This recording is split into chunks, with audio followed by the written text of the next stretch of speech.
उत्तर पूर्व के एक जंगल से गुजरती सैनिकों से खचाखच भरी आर्मी बस के अंदर अंताक्षरी की मंद मंद आंच में तपते वर्दीधारियों के रिश्ते, किसी गीत में सजनी से छुट्टी न मिलने की सफाई, तो किसी में प्रमोशन मिलते ही ढेर सारा श्रृंगार का सामान लाने के वादे।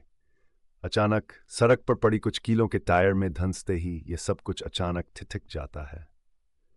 कुछ ही सेकंड बाद एक बर्बर हमले में ठिठकी हुई ये बस और इसमें बैठे लोग खत्म हो जाते हैं। सैनिकों पर होने वाले आतंकी हमलों की ओर ध्यान खींचते इस दृश्य के साथ फिल्म उरी दी सर्जिकल स्ट्राइक का सदा हुआ आगाज होता है। फिल्म आहिस्ता आहिस्ता एक मुस्तैद सैनिक की तरह अपने मिशन की ओर आगे बढ़ती है, बीच में कई दफा लड़खड़ाती भी है, पर दर्शकों का मनोरंजन करने में सफल रहती है। निर्देशक आदित्य धर ने सार्वजनिक रूप से उपलब्ध तथ्यों के आधार पर साल 2006 में हुए उरी हमले और उसकी जवाबी कार्रवाई को फिल्म की शक्ल में डाला है। फिल्म की कहानी को चारायों के जरिए सुनाने का अंदाज प्रभावी बन पड़ा है। मणिपुर में आतंकी बस पर हमले के बाद भारतीय सेना एक मिशन के तहत भारत म्यांमार बॉर्डर के पास इकट्ठा उत्तर पूर्व के सारे आतंकियों को मार गिराती है। इस मिशन की अगुवाई कर रहे मेजर विहान सिंह शेरगिल विक्की कौशल रातों रात चर्चा में आ जाते हैं। हालांकि इस मिशन के बाद वह अपनी मां की गंभीर बीमारी के चलते रिटायरमेंट की अर्जी दे देते हैं।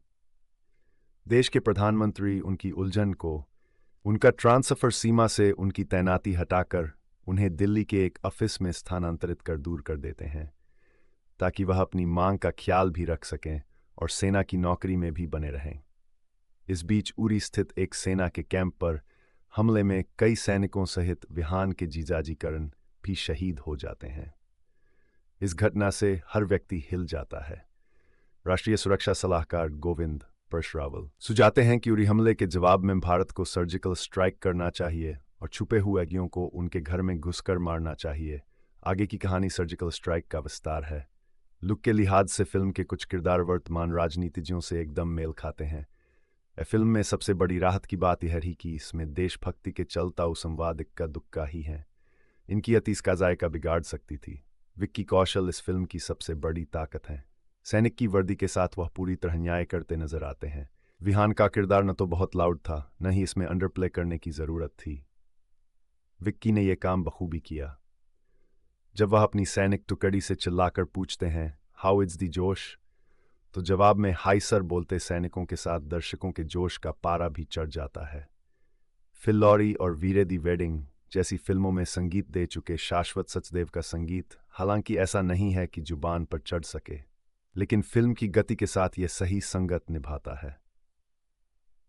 और अब बात फिल्म की खामियों की। फिल्म कौतूहल नहीं पैदा करती, यह उसी राह पर चलती है जिस पर इसके चलने की कल्पना दर्शक कर रहा होता है। इसके कुछ एक घटनाक्रम इसकी विश्वसनीयता को कम करते हैं। उदाहरण के तौर पर परेश रावल का किरदार गोविंद मिशन की खास जरूरतों के लिए एसरो के इंटर्न के बनाए हुए एक ऐसे ड्रोन को चुनता है जो अभी तक सुरक्षा मानकों पर पास भी नहीं हुआ है। मतलब क्या ये कोई मॉक ड्रिल चल रहा है, या देश के सबसे काबिल सैनिकों की जान इतनी सस्ती होती है? एक और बात जो अविश्वसनीय सी लगती है वो है प्रधानमंत्री का विहान की अल्जाइमर आखिरी स्टेज से पीड़ित मां की देखभाल के लिए एक खुफिया अधिकारी पल्लवी शर्मा को नर्स के रूप में नियुक्त करना। एक गंभीर खुफिया मिशन से जुड़ी फिल्म में इस किस्म की खामियां अखरती हैं। फिल्म में यामी के अलावा कीर्ति कुल्हारी भी हैं और अपनी भाव भंगिमाओं के जरिए वह यामी से कहीं ज्यादा सहज और विश्वसनीय लगी हैं। मोहित रैना अपने छोटे से किरदार में प्रभावित करते हैं। उनका स्क्रीन प्रेजेंस शानदार है। मोहित की बेटी बनी बाल कलाकार जब अपने पिता की शहादत के बाद उनका सिखाया हुआ वॉर